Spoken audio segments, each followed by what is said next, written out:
Beristighfar ini teman-teman memiliki banyak manfaat. Di antaranya adalah dia menunaikan titah Allah Subhanahu wa taala dalam ibadah sendiri. Selain dia memohon ampun, dia sendiri ibadah. Jadi dicatat sebagai tambahan ibadah amal soleh kita dengan mengucapkan astagfirullah. Selain fungsinya dia membersihkan dosa. Karena memang Allah Subhanahu wa taala memerintahkan Nabi Muhammad sallallahu alaihi wasallam untuk beristighfar, dan itu terjadi juga pada umatnya, ya. Sebagaimana Allah mengatakan dalam surah Muhammad ayat 19, A'udzubillahi minasyaitonirrajim, fa'lam annahu la ilaha illallah wastaghfir li dzambika walil mu'minina wal mu'minat wallahu ya'lamu mutaqallabakum wa mathwaakum. Maka ketahuilah bahwasanya sesungguhnya tidak ada Tuhan yang berhak disembah selain Allah, dan mohonlah ampun bagi dosamu dan bagi dosa orang-orang mukmin laki-laki dan mukminah perempuan, dan Allah mengetahui tempat kamu berusaha dan tempat tinggalmu. Yang kedua, tentu cukup banyak dalil tentang masalah ini, saya ringkaskan. Yang kedua adalah istighfar termasuk sebab rezeki. Sebagaimana disebutkan dalam kisah Nabi Nuh alaihissalam, pada saat beliau mau menjanjikan dan mendakwahi kaumnya supaya mau bertobat dan kembali ke jalan Allah, mereka selalu datang tiap hari ke patung-patung dan memohon kepada patung-patung tersebut. Maka Nabi Nuh berkata dalam surah Nuh ayat 10 sampai ayat 12, A'udzubillahi minasyaitonirrajim, faqultu astaghfiru rabbakum innahu kana ghaffara yursilis samaa 'alaikum midrara wa yumditkum bi amwalin wa banina wa yaj'al lakum jannatin wa yaj'al lakum anhara. Yang artinya, maka aku katakan kepada mereka, mohonlah ampun kepada Tuhanmu, sesungguhnya Dia Maha Pengampun. Niscaya Dia Allah akan mengirimkan hujan kepadamu yang lebat, dan memperbanyak harta juga anak-anakmu, dan mengadakan untukmu kebun-kebun, dan mengadakan pula untukmu sungai-sungai. Allah juga menceritakan tentang Nabi Hud alaihissalam di dalam surah Hud ayat 52. A'udzubillahi minasyaitonirrajim. Wa ya qaumi astaghfiru rabbakum thumma tubu ilaihi yursilis samaa 'alaikum midrara wa yazidkum quwwatan ila quwwatikum wa la tatawallaw mujrimin. Dan Nuh atau Hud berkata kepada kaumnya, hai kaumku, mohonlah ampun kepada Tuhan kalian, lalu bertaubatlah kepadanya. Niscaya dengan istighfar dan taubat itu Dia akan menurunkan hujan yang sangat deras atasmu, maknanya rezeki yang banyak dari langit, dan Dia akan menambahkan kekuatan ke atas kekuatanmu, dan janganlah kamu berpaling dan berbuat dosa. Istighfar juga akan memberikan jalan keluar dari segala macam permasalahan, termasuk kalau pada saat hujan tidak mau turun.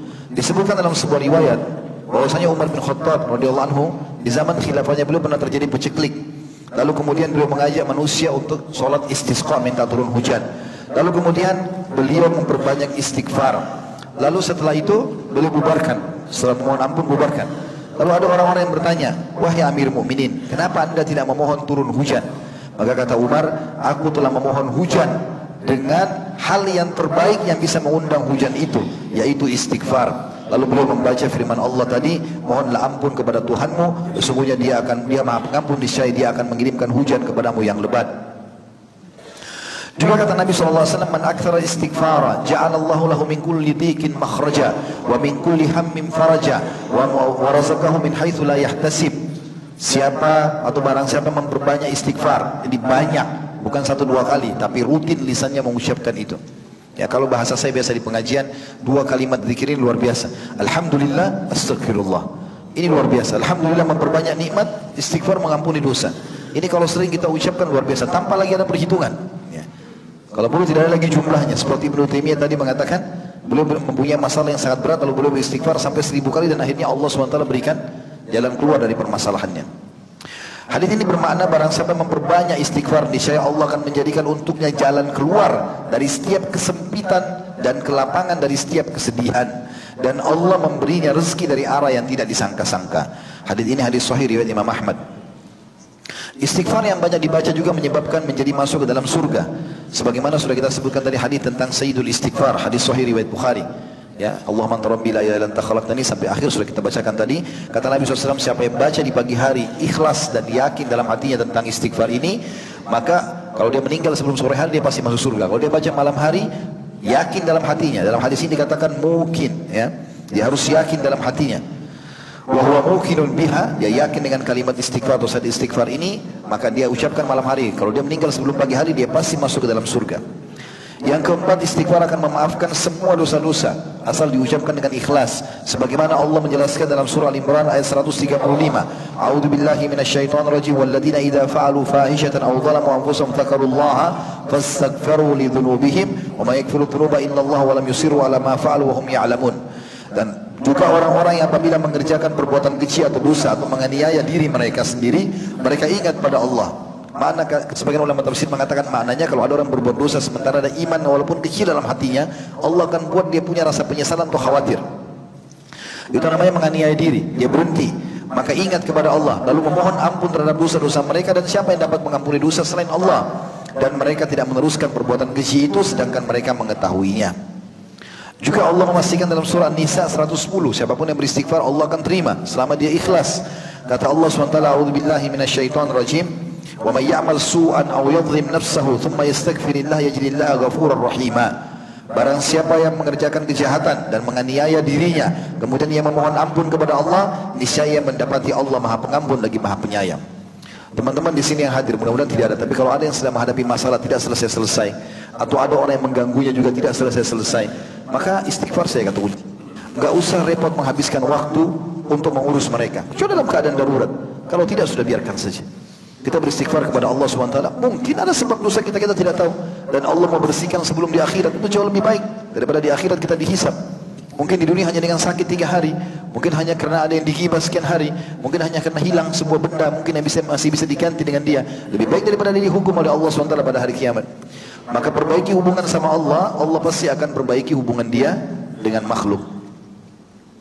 Di dalam hadis yang disebutkan bahwasanya Rasulullah SAW bersabda, tidak ada seorang hamba melakukan satu dosa lalu bersuci dengan bagus, maksudnya berwudu dengan sempurna, lalu melakukan sholat 2 rakaat, kemudian beristighfar atau memohon ampun kepada Allah, kecuali dosanya diampuni. Kemudian beliau membaca firman Allah SWT, Nabi SAW, dan yang artinya, dan juga orang-orang yang apabila mengerjakan perbuatan keji dan menganiaya diri mereka, mereka ingat kepada Allah lalu memohon ampun terhadap dosa-dosa mereka. Dan siapa yang dapat mengampuni dosa selain daripada Allah, dan mereka terus atau tidak meneruskan, mereka tidak meneruskan perbuatan keji itu sedang mereka mengetahuinya. Ada sebuah hadis mulia, hadis qudsi, dan hadis ini luar biasa. Yang kata Nabi SAW, Allah berfirman, ya ibna Adam, innaka ma da'autani wa rajautani ghafartu laka ma kana minka wala ubali. Ya ibna Adam, law balagat dhunubuka anana as-samai thumma astaghfartani ghafartu laka wala ubali. Yang artinya, hai anak Adam, seandainya kamu memohon dan mengharap kepadaku, aku akan memberimu ampunan terhadap semua dosamu dan aku tidak peduli. Artinya sebesar apapun dosamu, ya bagaimanapun keadaanmu, kebencian orang sebesar apapun padamu, aku tidak peduli, aku akan maafkan, kata Allah. Hai anak Adam, selama kamu memohon dan mengharap kepadaku, aku akan memberimu ampunan terhadap semua dosamu dan aku tidak peduli.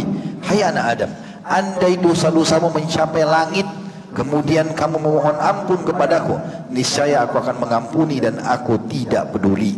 Hadis ini hadis hasan diriwayatkan oleh Tirmidzi. Dan ini teman-teman sekalian adalah sesuatu yang sangat luar biasa yang harus dipegangnya oleh seorang hamba, karena Allah Maha menerima taubatnya. Juga dalam hadis yang serupa dengan ini dan mulia sekali, hadis ini di hadis sahih diriwayatkan Imam Bukhari Muslim, kata Nabi SAW, apabila hamba melakukan satu dosa lalu berdoa, dia mengatakan, ya Allah ampunilah aku, maka Allah Subhanahu wa taala berfirman, hambaku telah berbuat dosa, dan dia sadar bahwa dia memiliki Rabb yang menghukum dengan sebab dosa dan yang memaafkan dosa itu. Wahai hambaku, berbuatlah apa yang engkau kehendaki karena aku telah mengampunimu. Juga di dalam hadis yang lain, sebuah athar bahwasanya iblis berkata, aku akan, wahai Rabbku, demi keperkasaanmu, aku akan selalu menipu atau mengatur tipu daya buat anak Adam selama ruh-ruh mereka masih di badan mereka. Maka Allah menjawab iblis sambil mengatakan, wa izzati wa jalali la akfiranna lahum madamu yastaghfiruni. Demi keperkasaanku dan keagunganku pula, aku benar-benar akan mengampuni mereka selama mereka memohon ampun kepadaku. Makanya tadi iblis di awal perkataan salah salafus saleh kan mengatakan, ya, Ibnu Qayyim mengatakan, dia mengatakan, aku membinasakan manusia atau anak Adam dengan dosa dan mereka membinasakanku dengan istighfar, dengan la ilaha illallah. Hudzaifah bin Yaman radhiyallahu anhu berkata, saya adalah seorang yang berlidah tajam pada keluargaku. Maksudnya dia kalau berbicara tegas, keras suaranya. Maka saya berkata, wahai Rasulullah, saya khawatir lidahku akan memasukkanku dalam api neraka. Lalu Nabi SAW bersabda, fa'aina anta minal istighfar, fa'inni la astaghfirullah fil yawmi mi'ata marrah. Maka di mana kau dari istighfar, wahai Abi Dzar? Sesungguhnya aku beristighfar kepada Allah dalam sehari 100 kali. Kata sebagian ulama, mungkin orang tidak akan melakukan dosa 100 dosa dalam sehari, Dan bisa saja Allah mengampuni dengan satu istighfar, diampuni juga itu satu dosa, sehingga bisa membersihkan dosa-dosa pada hari itu. Kemudian juga yang kelima, istighfar bisa mencegah dari azabnya Allah. Hasan Basri berkata rahimahullah, wahai anak Adam, meninggalkan dosa lebih ringan bagimu daripada mencari taubat. Juga Allah subhanahu wa ta'ala telah berfirman bahwasanya azabnya Allah tidak turun selama orang-orang beristighfar. Dalam surah Al-Anfal ayat 33. Tentu ayat ini turun teman-teman sekalian pada saat orang-orang Mekah menantang Nabi SAW untuk mendatangkan azab. Maka Allah berfirman, A'udzubillahi minasyaitonir rajim, wa ma kana Allahu liyu'adzibahum wa anta fihim wa ma kana Allahu mu'adzibahum wa hum yastaghfirun. Allah sekali-kali tidak akan mengadab mereka sedangkan kamu berada di tengah-tengah mereka, hai Muhammad. Ini tadi sesuai dengan statement sebagian salaf atau sahabat Nabi Abu Musa al-Asy'ari radhiyallahu anhu yang mengatakan, kami memiliki dua senjata untuk bisa dimaafkan oleh Allah. Salah satunya adalah keberadaan Nabi SAW. Tapi Nabi sudah meninggal, tinggal yang kedua. Allah mengatakan, dan Allah sekali-kali tidak akan mengadab mereka sedangkan kamu, hai Muhammad, berada di tengah-tengah mereka, dan tidak pula Allah akan mengadab mereka selama mereka masih beristighfar. Yang keenam, istighfar adalah sebab diangkatnya derajat setelah kematian. Artinya memperbanyak derajat kita di surga, terutama kalau kerabat kita sudah meninggal. Dan usahakan kita punya keturunan teman-teman sekalian yang bisa memohon ampun untuk kita. Ajarkan lisan anak-anak kita, Rabbighfirli wali walidayya warhamhuma kama rabbayani shaghira, selalu biar mereka ucapkan sebelum tidur, mereka ucapkan dalam setiap keadaan, karena ini sangat besar manfaatnya. Karena kata Nabi SAW dalam sebuah hadis yang sahih, Inna Allah Azza wa Jal la yarfa'u darajata lil abdi salih fil jannah fayaqul ya Rabbi anna li hadhihi fayaqul bistighfari waladika lak. Sesungguhnya Allah Ta'ala atau Allah yang Maha Suci dan Maha Pemurah mengangkat derajat seorang hamba yang saleh di surga, sehingga dia bertanya, wahai Rabbku, dari mana nikmat yang besar ini hamba terima? Maka Allah berfirman, dari istighfar anakmu untukmu. Dan hadis ini sahih riwayat Imam Ahmad.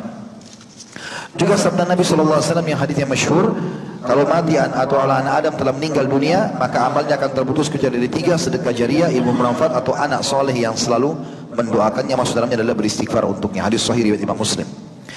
Yang ketujuh, istighfar akan membersihkan hati manusia, karena memang hati ini adalah sumber ketenangan jiwa kita.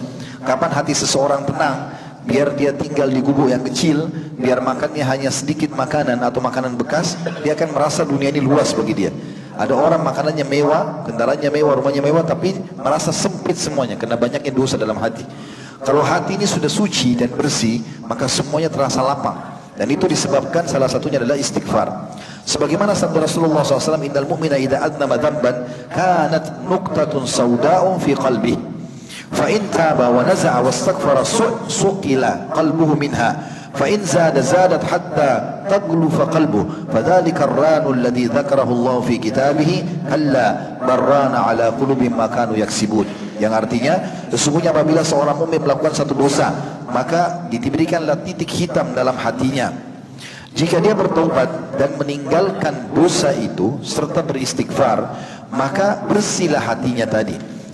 Tapi kalau dia menambah dosa, maka bertambah pula titik hitam itu sampai menutupi seluruh hatinya. Dan itulah makna ar-ran dalam firman Allah yang disebutkan sekali-kali demikian. Sesekali-kali tidak demikian. Sebenarnya apa yang mereka usahakan itu menutupi hati mereka. Makna ran artinya menutupi hati mereka.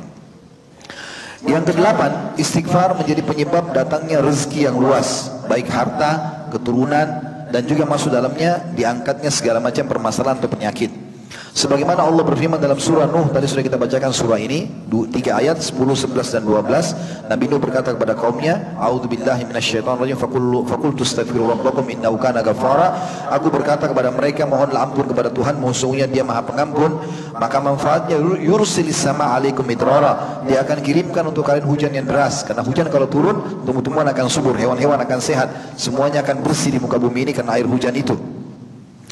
Dan kemudian wa yumditkum bi amwali wa banina wa yaj'al lakum jannatin wa yaj'al lakum anhara, dan pasti Dia akan melipat gandakan dan memperbanyak harta kalian, keturunan kalian, dan kebun-kebun kalian, juga memperbanyak sungai-sungai buat kalian. Yang kesembilan, istighfar akan menambah kesehatan dan kekuatan. Sebagaimana Nabi Hud berkata kepada kaumnya dalam surah Hud ayat 52, A'udzu billahi minasyaitonir rajim, wa ya qaumi astaghfiru rabbakum tsumma tubu ilaihi yursilis samaa'a 'alaikum midrara wa yazidkum quwwatan ila quwwatikum wa la tatawallaw mujrimin.